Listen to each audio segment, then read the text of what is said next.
Allez, on commence cette analyse avec une question. Une question qui pourrait bien changer la perception qu'on a de la vie et même de la richesse.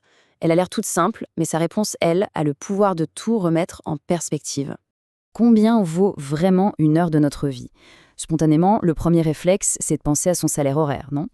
Et c'est là, précisément là, que se trouve le piège. Une erreur de calcul qui nous coûte bien plus que de l'argent. Imaginez un peu, on passe 2 heures sur une tâche qu'on déteste. On se dit « mince, j'ai perdu l'équivalent de 40 euros ». Mais en fait non, ce qu'on perd, ce sont 2 heures de vie. 2 heures qui ne reviendront jamais. C'est ça, la perte réelle. Ce n'est pas un mauvais placement financier, c'est un mauvais investissement de notre capital le plus précieux, notre temps. Et cette façon de penser, eh bien, elle nous mène tout droit dans ce qu'on pourrait appeler le piège invisible de la classe moyenne. Un piège d'autant plus dangereux qu'il se déguise en réussite. Allons voir ça de plus près. La société nous répète sans cesse la même chose. Gagnez plus, travaillez plus, mettez de côté, investissez. On se retrouve à courir dans une roue de hamster en espérant atteindre le sommet. Le problème, c'est que plus on monte, plus la roue tourne vite. Plus de revenus, ça veut souvent dire plus de responsabilités, plus de stress et, ironiquement, moins de temps pour en profiter. Voilà, c'est le paradoxe ultime. De l'extérieur, on a l'air d'avoir tout réussi. Mais à l'intérieur, on est complètement enchaîné à son propre agenda. C'est ça le piège invisible. On a échangé sa liberté contre une cage, certes dorée, mais une cage quand même. Alors, comment on fait pour s'échapper de cette cage? Eh bien, il faut une sorte de révolution mentale. Il faut redéfinir complètement le véritable but de l'argent. L'objectif de l'argent, ce n'est pas d'empiler des objets. Non, c'est de racheter son temps. C'est une idée centrale de Dan Martel. L'argent devient un outil, un levier pour se libérer des tâches qui nous pèsent, qui nous drainent et qui nous empêchent de vivre pleinement. Et c'est là qu'on fait exploser un mythe énorme. La vraie réussite, ce n'est pas de tout faire soi-même, bien au contraire. C'est d'identifier les quelques actions où l'on a un impact maximal et de déléguer tout le reste pour pouvoir se consacrer à 100% à ce qui compte vraiment. Ok, d'accord. Mais comment on sait ce qu'il faut déléguer? Comment on fait le tri dans tout ça?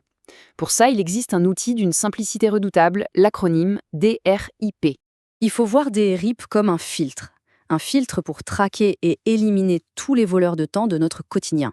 Chaque lettre, c'est une catégorie de tâches à repérer et, si possible, à faire disparaître de son agenda. Alors, décortiquons ce filtre ensemble. D pour délégation, tout ce qu'on n'aime pas faire, ce qui nous pèse. R pour répétition, ces tâches qui reviennent sans arrêt en boucle. I pour interruption, tout ce qui vient casser notre concentration et nous faire perdre le fil. Et enfin, P pour passion, ou plutôt manque de passion, ces tâches qui nous vident littéralement de notre énergie. Chaque minute passée sur une tâche d'IR-DRIP est une minute qu'on ne passe pas sur ce qui nous fait vibrer. Bon, maintenant, parlons chiffres. C'est là que le concept de racheter son temps passe de la philosophie à une vraie stratégie. Accrochez-vous, c'est souvent le moment de la révélation. Retenez bien ce chiffre, 2080. Non, ce n'est pas une date. C'est un peu un chiffre magique. C'est le nombre d'heures de travail moyen dans une année. Et c'est la clé de notre liberté. Le calcul est d'une simplicité désarmante. On prend son salaire annuel et on le divise par 2080. Le résultat, c'est le coût horaire réel. Ce n'est pas juste un nombre, c'est la valeur en euros d'une heure de sa vie professionnelle. Et c'est là que la magie opère. Imaginez que votre heure vaut 100 euros. Si vous pouvez payer quelqu'un 30 euros pour faire une tâche qui vous prendrait 1 heure, eh bien vous ne venez pas de dépenser 30 euros, vous venez de réaliser un bénéfice de 70 euros et de gagner 1 heure de vie. Ce n'est plus une dépense, c'est un des meilleurs investissements qu'on puisse faire. Il faut donc complètement changer de regard sur la délégation. Ce n'est pas un luxe réservé aux riches. C'est un investissement stratégique dans nos ressources les plus précieuses. Notre liberté, notre concentration et notre énergie.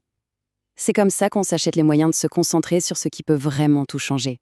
On arrive à la fin de cette réflexion, et il est temps de mettre le projecteur sur la véritable monnaie d'échange de notre existence, la seule, au fond, qui compte vraiment. La différence fondamentale, elle est simple, mais elle donne le vertige. L'argent, ça va, ça vient. C'est une ressource renouvelable. On peut en perdre et puis en regagner. Le temps, lui, ne va que dans une seule direction. Chaque heure qui passe est une heure de moins, pour toujours. Et voilà la conclusion la plus importante. La véritable mesure de la richesse ne se trouve pas sur un relevé bancaire.